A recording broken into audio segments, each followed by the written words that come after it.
భాగవత నవమస్కందంలో వస్తున్న ఈ శ్లోకము సకల మానవాళికి వ్యాసుల వారు ఒక ఉత్తమమైనటువంటి సందేశాన్ని ఇస్తారు. దాసుడు లేక కుమారుడు లేక ఆత్మీయులు ఇలాగ మనం ఎన్నో సత్సంబంధాలు మనలో ఉంటాయి. దీనిలో కార్యాకార్య వివేచన, చెప్పిన పని చెయ్యడము అనేటువంటి విషయం వచ్చినప్పుడు ఎలా ఉంటుంది అంటే, ఒక తండ్రి కొడుకుల యొక్క సంబంధం. ఇక్కడ విషయం ఏమిటి, ఏ విషయ ప్రస్తావన చేశారు అంటే, యయాతి పురూరవ వారి యొక్క సంవాదాలు ఇక్కడ జరుగుతున్నాయి. యయాతి శాపగ్రస్తుడయ్యాడు. దేవ దైత్య గురువులైనటువంటి శుక్రాచార్యుల వారి శాపంతో అతడు యవ్వనం కోల్పోయి వృద్ధాప్యంలో ఉన్నాడు.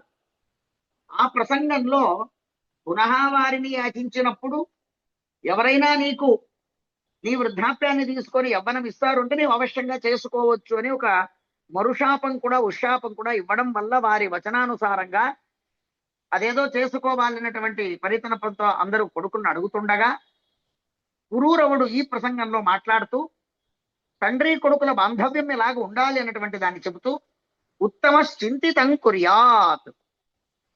తండ్రి యొక్క ఇంగితం, మనస్సు ఏం చెబుతుంది? తండ్రి మనస్సు ఆయన ఏం అనుకుంటున్నాడు, ఏ రకంగా ఆలోచిస్తున్నాడు అన్నటువంటి దాన్ని, ఆయన మనసులో ఏమనుకుంటున్నాడని ఎలా చెబుతాం మనము అంటే, ఇన్ని రోజులు ఆయన సాంగత్యంలో ఉండబట్టి, ఆయన రక్తం మనం పంచుకున్నాం కాబట్టి, ఆయన నడవడి ఎలా ఉన్నది, ప్రస్తుత కార్యం ఏ కార్యాచరణలో ఉన్నాడు, ఇప్పుడేం కావాలి అన్నటువంటి దాన్ని అక్కడ ఉన్నటువంటి పరిసరంతో, జరుగుతున్నటువంటి కార్యంతో, ఏ విషయంలో ఆందోళన పడుతున్నాడో అన్నటువంటి దాన్ని చూసినప్పుడు కొడుకైనటువంటి వాడు ఉత్తమ చింతితం కుర్యాత్.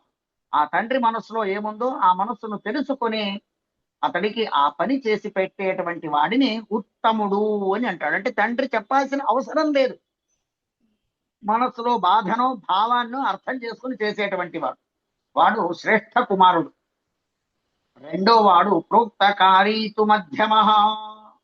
తండ్రి చెప్పాక, ఎవరే ఇది కావాలి ఇది చెయ్యని చెప్పాక చేసేటువంటి వాడు మధ్యముడట.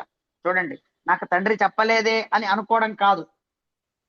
ఇకపోతే మూడవది,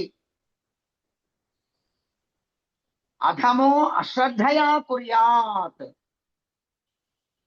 చెప్పినప్పుడు చెప్పినా కూడా దాన్ని శ్రద్ధగా కాకుండా అశ్రద్ధగా, ఆ కార్యం పట్ల ఆ వ్యవహారం పట్ల వాడికి శ్రద్ధ లేనటువంటి వాడు అధముడు. ఇక నాలుగో వాడొకడున్నాడు, చెప్పినా కూడా చెయ్యకపోతే వాణ్ణి ఏమనాలి అనంటే, అకర్తోచ్చరితం పితుహు. అది ఉచ్చారణ చెయ్యటానికి కూడా అసత్యమేసేటువంటి పదార్థంగా పోల్చుతారు. ఉచ్చారణ చెయ్యటానికి అసత్యమేసేటువంటి పదార్థం. మన శరీరం నుండి మలమూత్రాలు బయటికి వెళ్ళిపోతాయి. దాని గురించి పెద్దగా చర్చిస్తామా ఏంటి? అసత్యం అని చెప్పట అంటే తత్సమానమని మనము, మన శరీరం నుండి మలమూత్రాలు బయటికి వెళ్ళాయి, మన శరీరం నుండి ఒక కొడుకు బయటికి వచ్చాడు, మన నుండి వాడు వచ్చాడు, దానికి మనం కారణం.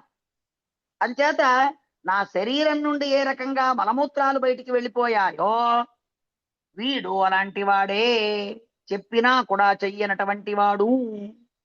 అంచేత కుమారుడైనటువంటి వాడు ఏ రకంగా ఉండాలి అంటే, ఉత్తముడైనటువంటి వాడి లక్షణము ఏది తండ్రి మనసులో ఉందో, ఏది తండ్రికి హితమో, ఏది తండ్రికి ఆ తత్కాలీన కార్యానికి అత్యంత శ్రేష్టమైనటువంటి దాన్నో, అతడి మనోజ్ఞం, మనస్సు ఏముందో దాన్ని అర్థం చేసుకుని నడిచేటువంటి వాడు అన్నటువంటిది ఉత్తమమైన భాగవత సందేశం మనకు ఈ రకంగా ఇస్తుంది.